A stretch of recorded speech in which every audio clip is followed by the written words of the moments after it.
네. 오늘 제1독서는 그리스도의 제자들, 그리스도인을 박해하던 사울이 부활한 그리스도를 만나면서 회개하는 장면입니다. 물론 루카가 전한 거죠. 바오로 사도가 되기 전에 이름은 사울 또는 바울 그렇게 얘기하지 않습니까? 이 바울이 그리스도를 정말 전파하는 증인이 됐는데 그전에는 그리스도인들을 박해하던 사람이었어요.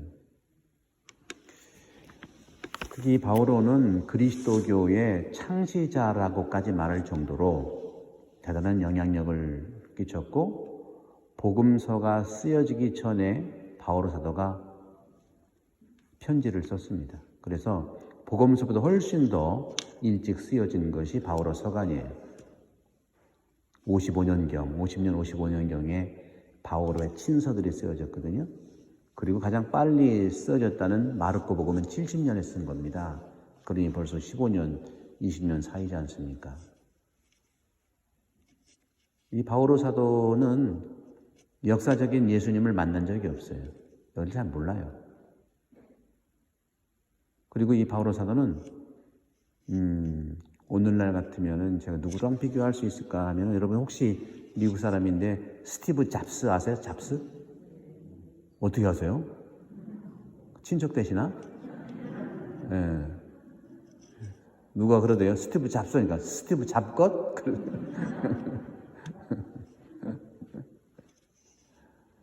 스티브 잡스는 그 유명한 뭘 창조한 사람은 아니에요.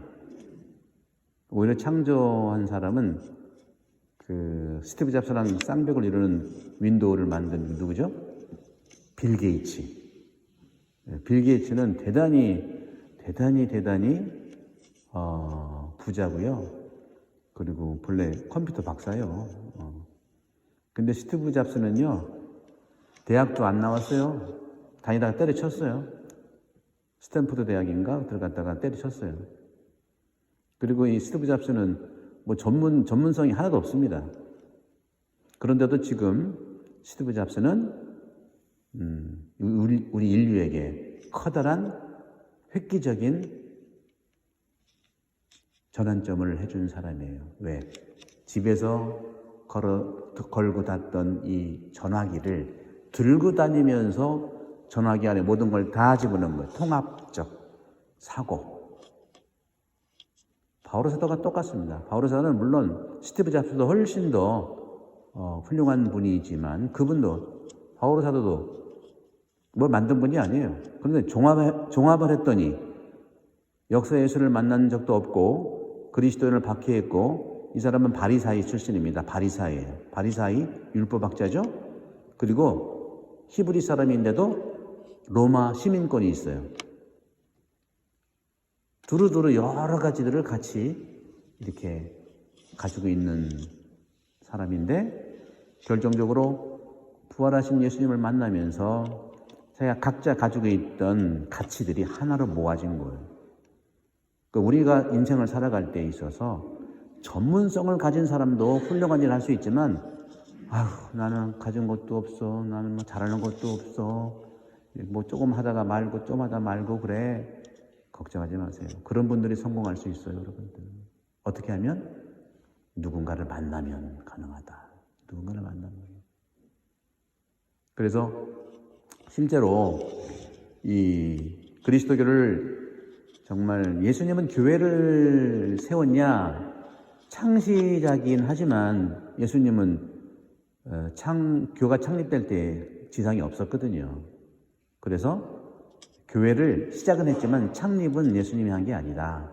성령 강림 대축일이 교회의 창립을 보고 그래서 복음 선포를 해야 되는 이유가 거기 나와 있는 건데 예수님의 교회 창립의 시작은 하셨지만 창립의 가장 중요한 건 뭐냐면요. 창립자가 없어도 그 구성원들이 각자 창립자 정신으로 바로 서는 것, 능동성. 창립자가 있어 눈치 보는 게 아니라 창립자의 정확한 당신의 시작, 복음의 역사적 예수의 가치는 뭐냐면 하시는 말씀, 그분의 생각, 그분의 행동, 그분의 마음이에요. 이 네 가지를 여러분들은 복음서에서 각자 찾아야 됩니다. 다 찾을 수 없어도 내가 찾으면 내 거가 되는 거예요. 보물이에요, 보물. 그런 점에서 스티브 잡스는 각각 있는 것들을 모아놨잖아요. 그죠? 여러분도 충분히 가능합니다. 나이 문제가 아니에요. 제가 늘 말씀드렸지만 톨스토이는요, 그 당시에 거의 1820년대 19세기 초중반 때에 러시아 사람들이 다 40세에 다 사망했어요. 평균 연령이 40이었는데 톨스토이는 따블을 살았다니까 82세인가에 돌아가셨어요. 남들 죽는 시간에 자꾸 뭘 찾고 궁리하고 했었던 것이죠. 그리고 작품도 그 남들이 생명을 끝나는 그 시간에 굉장히 다작을 했어요. 우리는 고통도 있고 실망도 있고 또 불안도 있고 두려움도 있겠죠.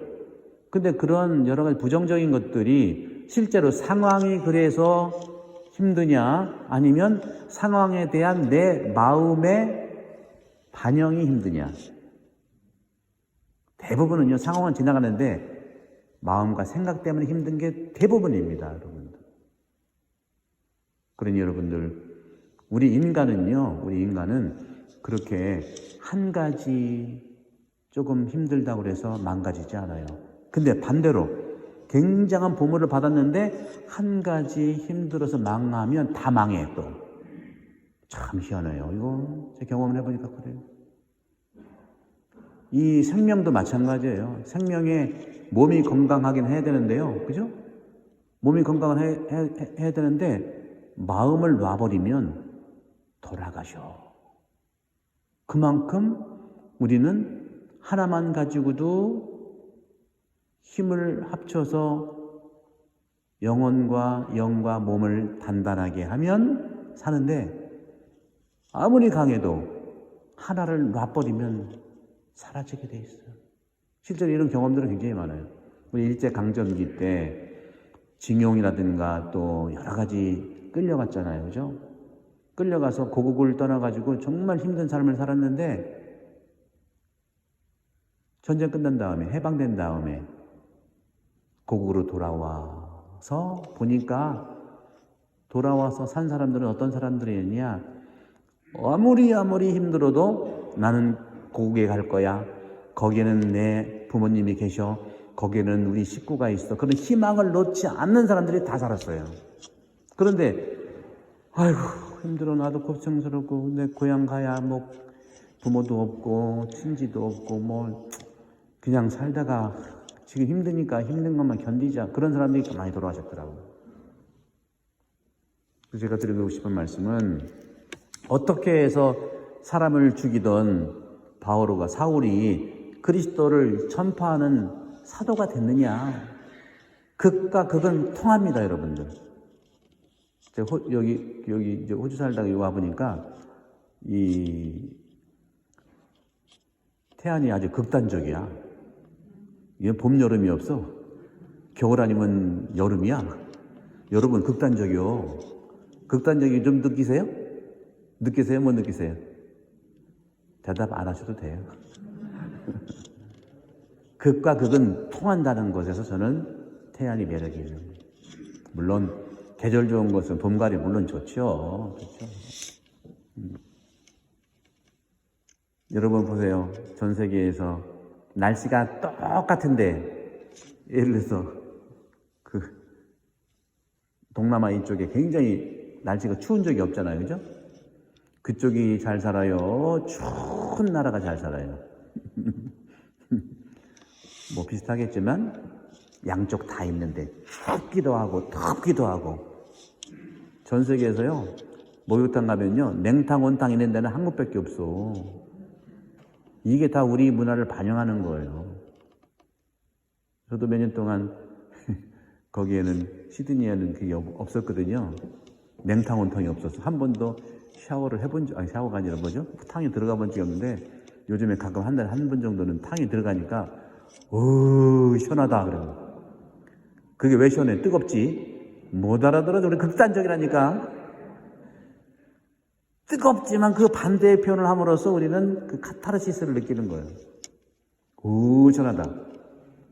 여러분들 국 드시면서 뜨거운 국 나오면 뭐라 그래? 뜨겁다. 그럽니까? 뭐라 그래? 시원하다 그래. 오늘 성심대 우리 어른들 그리고 또 우리 모든 어르신들을 위한 이 성심대에서 마련한 이 잔치 초대해 받으셔서 예전부터 좀 많이 오셨는데 여러분들 여러분 후대라든가 자손들을 보면 여러분 자녀들 손주들을 보게 되면 여러분 닮은 데가 있죠. 닮은 데가 하나라도 있죠.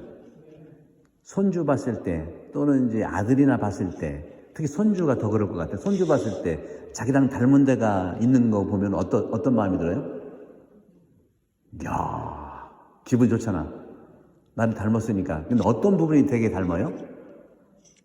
어떤 부분이 닮아? 그게 바로 유전 형질이라고 하는 거예요.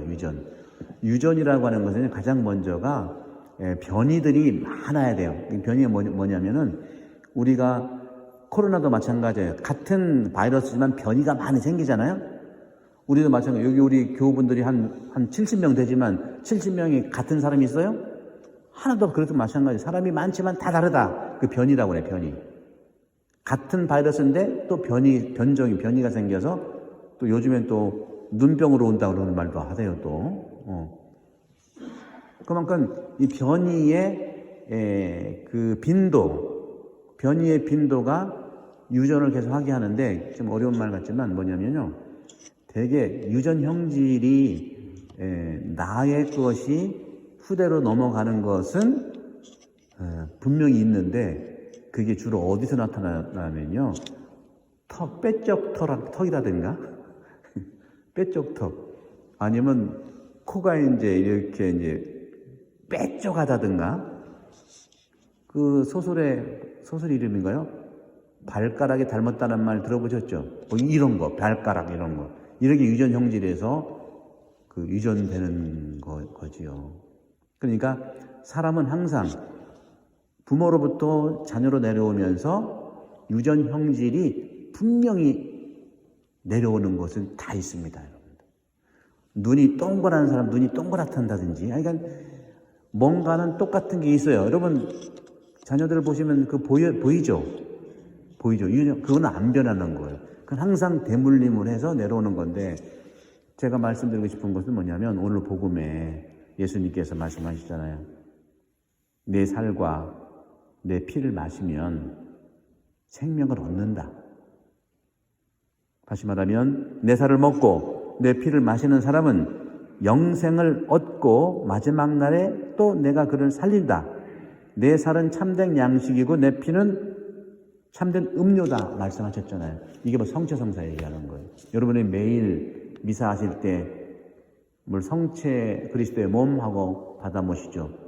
사실 성혈도 먹어 마셔야 되는데 좀 복잡하니까 이게 성체만 하는 건데 여러분들 성체 안에 성혈이 있다고 믿고 드세요. 내가 대신 먹으니까 대신 마시니까 나만 드셔서 미안해. 근데 나눠 먹어야 돼. 그러면 시간이 여러 시간이 걸리고요. 동방교회는요 성체하고 선을 같이 주세요. 우리도 밥 먹을 때 국 없으면 못 먹잖아요. 뻑뻑해서. 우리 천주교 신자들은 좀 뻑뻑해. 동방교회는요 성체와 선을 같이 버무려가지고 이렇게 드려요. 그러면 잘 넘어가. 더 입맛 다시네. 언제 우리 정말 고민 좀 해봐야겠어. 우리 미국이라는 데는 조금 이렇게 넓게 해가지고 항상 성체 성혈을 이렇게 같이 찍어서 나눠드리거든요. 그렇게 되면 강론 없이 해야지 뭐 어떻게 해. 선택하세요. 말씀이냐 피냐. 그래서 제가 드리고 싶은 말씀은 뭐냐면 유전 형질이 항상 우리한테 내려오는 것처럼 이 성체, 몸과 피가 바로 우리 성체성사의 빵과 포도주가 그리스도의 몸과 피로 실제로 본질적으로 변화가 되는 성령에 의한 변화인데, 그거를 여러분 영성체를 하면 그리스도의 몸과 그리스도의 영혼 안으로 여러분들이 들어가는 거예요. 집밥 먹고 성장하듯이 우리 영적으로는요, 이 영성체를 하면서 그리스도의 피를 마시면서 내가 그리스도의 몸 안으로, 그리스도의 영혼 안으로 내가 들어간다는 거라니까요. 그러면 여러분들은 아까 얘기했던 유전 형질에서 뭔가 닮았다고 그랬죠. 이 음식을 먹고 마시면 영적 형질, 영적 유전 형질이 여러분 안에 들어가는 거예요. 그게 뭐냐? 유전적 영적 형질이 뭐겠어요? 여러분 자녀들은 발가락이 닮았다, 코가 닮았다, 뭐 뒤꿈치가 닮았다 하잖아요. 여러분들은 이 음식을 먹고 뭘 닮았겠어요? 뭘 닮아요? 사랑을 닮는 거예요. 사랑. 우리의 유전 영적 형질은 성체 성사를 항상 함으로써 사랑을 내가 유전적으로 박혀 있는 거라고. 여러분들이 인생을 사시면서 바오로가 그렇게 확 바뀌어서 박해에서 복음 증거자가 된 것처럼 나도 그리스도의 몸, 그리스도의 이 피를 내가 모심으로써 그리스도의 몸에 들어가고 그리스도의 영혼에 들어가서 내가 영적 형질인 사랑을 품고 사랑을 담도록 살아가는 그러한 신앙생활, 인생생활이 된다면 그것이 축복이라는 말씀을 나눠드리고 싶고, 오늘 하루 성당에서 영적 음식을 드시고 교육관가 가가지고 물적 음식도 드시고 그 다음에 잔치도 드시면 좋겠습니다. 감사합니다.